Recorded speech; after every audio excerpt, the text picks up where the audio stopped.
All right, so I'll quickly start with the injuries. Travis home every day today with a hamstring injury. We talked about that. They sustained on Friday in practice.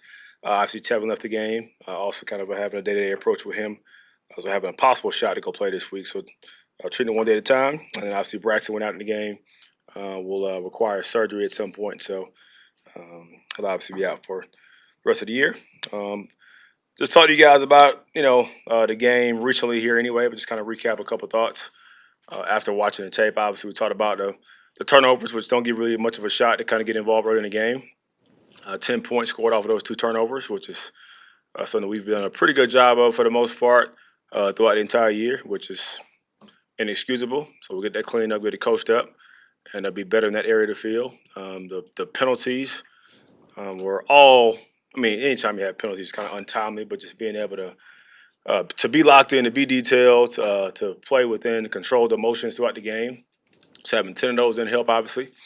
From an offensive standpoint, did put together a couple drives, still shut ourselves in the foot a couple times, missed some opportunities to create some more explosive, score some more points. Obviously, follow behind the 8 ball early in the game and having to kind of, find ways to battle back into it. From a defensive standpoint, I think early on we're solid, but still way too many explosive giving up.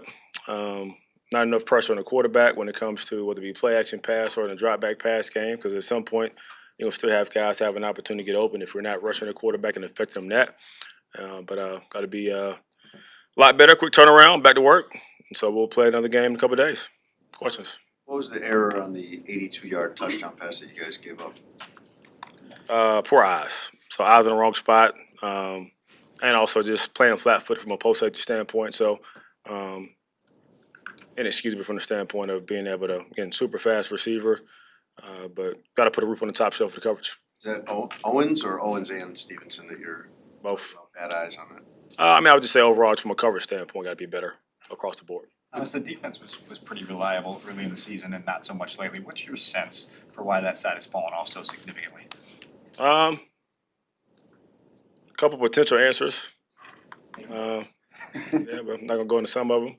But I think just understanding of the flow of how games have turned out. Obviously, injuries always play a role when it comes to rotating a couple different guys in different spots. But just stuff we got to get cleaned up when it comes to limiting explosives, being able to kind of sustain, get guys off the grass a little bit faster, particularly when I talk about third downs, whether it be third and longs, third and shorts, which starts first with eliminating the first down efficiency from an offensive standpoint, talking about the opponent's offense. So when you're able to, knock out chunks of 4, 5, 6 on first and second down, obviously put yourself either in, first downs going to first down, second downs going to first downs, or shorter third down windows, which makes it not advantageous from a defensive standpoint to get out the grass. So I think it starts with that. How would you characterize Rome's rookie season?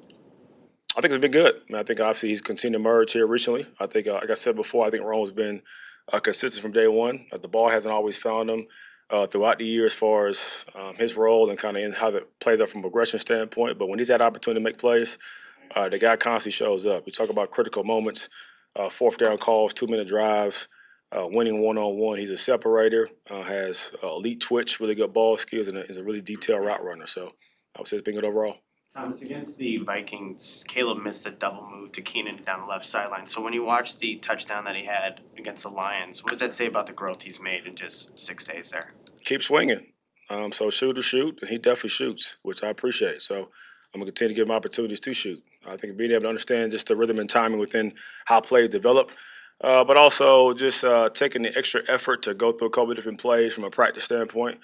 There's always going to be some carryover when it comes to not just the pass game, but run game. So the more things we have time on task with, the better execution you have. And so that play's been up throughout the entire year with a number of different formations. So obviously the more you rep things, the better you get at it. With Rome and the 50-50 ball in the second half, I know you talk about with Caleb the difference between being aggressive and reckless and wanting him to take those opportunities. Is that something that you feel like he can push the gas a little bit more on to find Rome in those situations, just knowing how good he is with contested catches? Yeah, I don't think it's an issue of having a push. Again, I've kind of gotten a question the last few weeks, even a different subject about him not turning the ball over, as him not being aggressive. And if you watch games, it's not a lack of him being aggressive at all. I think that was an opportunity, obviously, kind of had up in the game plan particularly kind of being a man-to-man scenario, putting guys in the right spots to be able to win. So we have multiple options.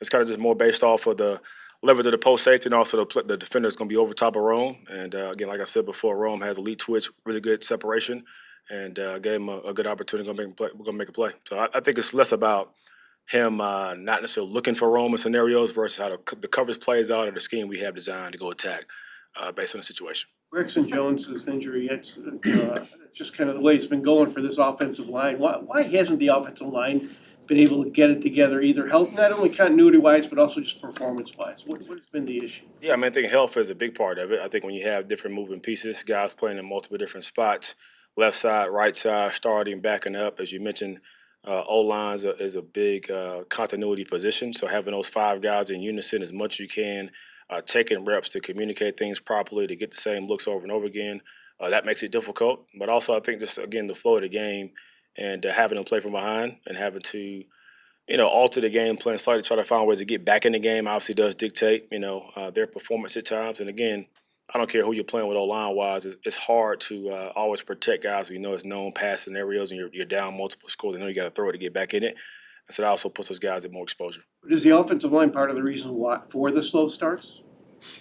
No, I would say the entire offense is the reason for the slow starts. So I think it's not just one position or one person. Unfortunately, at times, guys have taken turns, not doing things properly, not being detailed enough. Obviously, penalties haven't always been the biggest issue, but of late have been the issue. But I wouldn't just put on the O-line now. I wouldn't do that. Replacing Braxton, do you plan to stick with Worm over Amagashi?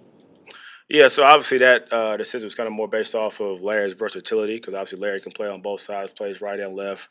Karan has been a left tackle, and kind of just as far as O-line being developed in a position, the more opportunities you have guys that can be versatile and play different spots. But we'll see how the week goes. We'll give all guys an opportunity to go compete. Thomas, with the team being in the position that it's in right now, over these last 2 games, is there any desire to get looks at with guys, first, second year guys who haven't gotten as much opportunity here during the regular season, see what they can do in game conditions? Not in my mind at all. I mean, because the thought process, regardless of how the season is going, what your record is, the goal is to try to put the best product on the field. So I think the guys, whether they be first year, second year, 5th year, or Keenan in his 12th year, if you give us the best shot to go play football well and go win games, we'll give you that opportunity. So I think it's less about trying to figure out how to look at guys for the unforeseen future, and it's more about what gives us the best opportunity right now. So everyone that's healthy, veterans included, everybody that's healthy is going to play Thursday. Correct. Oh yeah. I was on the neutral zone infraction just before the 2-minute warning. What's the cleanup process today to make sure that the situational awareness is sharper there? Yeah, I mean, to me, it just boils down to a lack of concentration. I think it's very simple. I'm not going to overcomplicate or try to put a confusing phrase towards it. To me, it's more about being locked in, being detailed. Like I said at the beginning, emotions are great in the game, but if they're not controlled, they become an issue. So that, to me, is more about just overall lack of focus.